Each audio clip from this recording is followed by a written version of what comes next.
Bonjour à toutes, bonjour à tous, bienvenue à vous.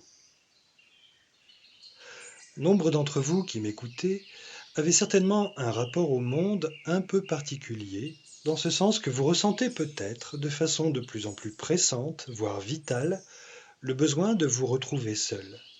Et peut-être même vivez-vous d'emblée un certain isolement, parfois paisible et léger, parfois pesant, et que vous pensez alors devoir subir, sans vraiment comprendre pourquoi vous mériteriez cela, ou pourquoi vous vous infligeriez cela en tant que créateur pourtant toujours plus conscient de ce que votre théâtre intérieur pourrait idéalement engendrer, c'est-à-dire des relations paisibles et saines, correspondant à vos propres vibrations. Je ne prétends pas apporter réponse à tout en matière de relations humaines. Néanmoins, j'aimerais proposer ici un angle de vue particulier qui pourrait permettre un peu plus de réconciliation et de douceur envers soi-même.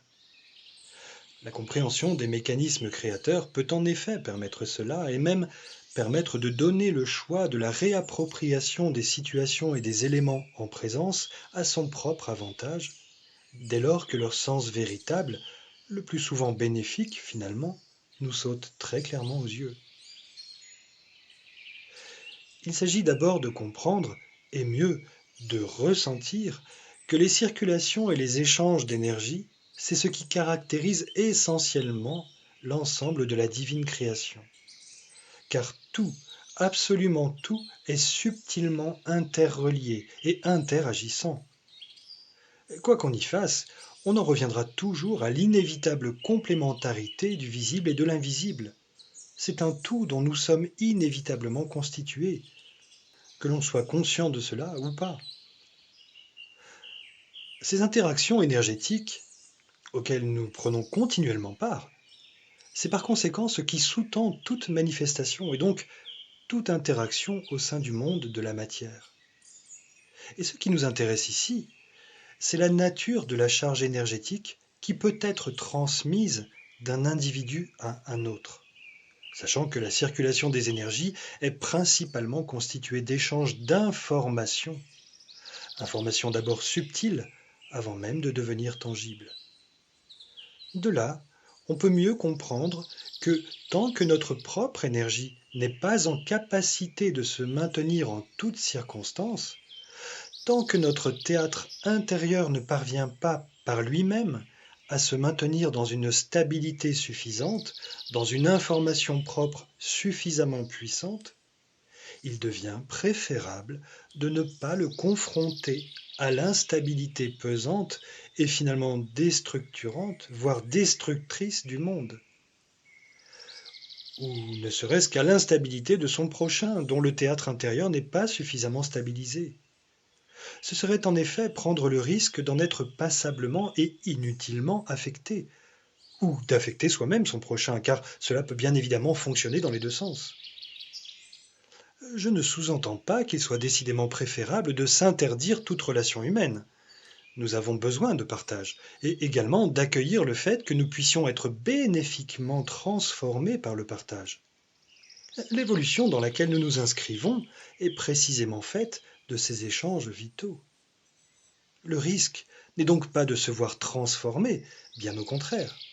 Le risque est ici de se retrouver confronté à des énergies beaucoup trop instables qui pourraient alors entraver notre propre course évolutive, précisément par l'effet d'informations involutives envahissantes et empoisonnantes.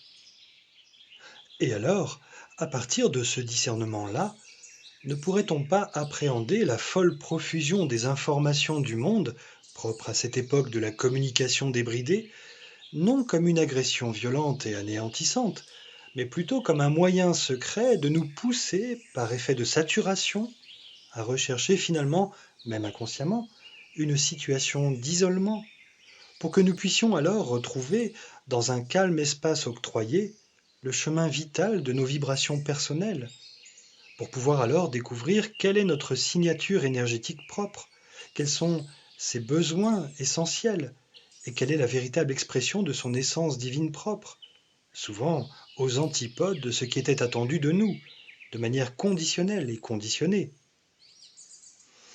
Et alors, Ce besoin impérieux d'isolement ne serait-il pas le moyen le plus efficace pour apprendre sans plus tarder non seulement à réacquérir notre mode intime et unique de fonctionnement idéal, mais également à nous prémunir de toute énergie extérieure indésirable et envahissante, au moins le temps de nous sentir suffisamment alignés et inaltérables, pour pouvoir alors revenir au monde un peu plus tard, cette fois de façon bien plus consciente et bien plus souveraine.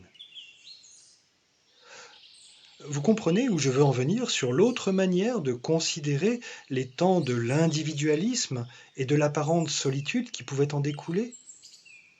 Oui, le temps de l'isolement apparemment individualiste peut être paradoxalement perçu comme un temps alchimique individuel nécessaire qui serait finalement la condition sine qua non de la réalisation du soi véritable et qui permettrait ensuite, dans un second temps seulement, à un collectif devenu souverain de s'acheminer alors vers le nouveau paradigme d'unité, de réunion les uns avec les autres sur des bases saines et véritablement respectueuses. Tout cela grâce à plus d'authenticité et de respect de soi retrouvé dans le recueillement et l'écoute intérieure. Alors, si vous êtes stoppé dans votre course par votre corps ou par tout autre phénomène extérieur, saisissez la balle au bond. Vous n'êtes pas puni. C'est une fenêtre qui s'ouvre à vous, un espace-temps qui vous est offert pour pouvoir entamer un autrement être au monde, avec un angle de vue bien plus conscient sur la vie. Ajoutons à tout cela que le fait est que nous sommes également traversés et éprouvés en permanence par des nuages énergétiques plus ou moins agréables, plus ou moins compatibles. C'est aussi une des raisons pour lesquelles l'isolement peut s'imposer, pour limiter les interactions, le temps de renforcer la puissance du soi véritable, afin de pouvoir alors traverser de manière relativement paisible tous les genres de turbulences qui se manifesteront encore sur la Terre, et ce tant que le reste du monde continuera de vivre dans l'instabilité de son inconscience. À bientôt. Je vous souhaite un bon recueillement, une belle écoute intérieure, ainsi que de très belles découvertes, toujours plus apaisées et émerveillées.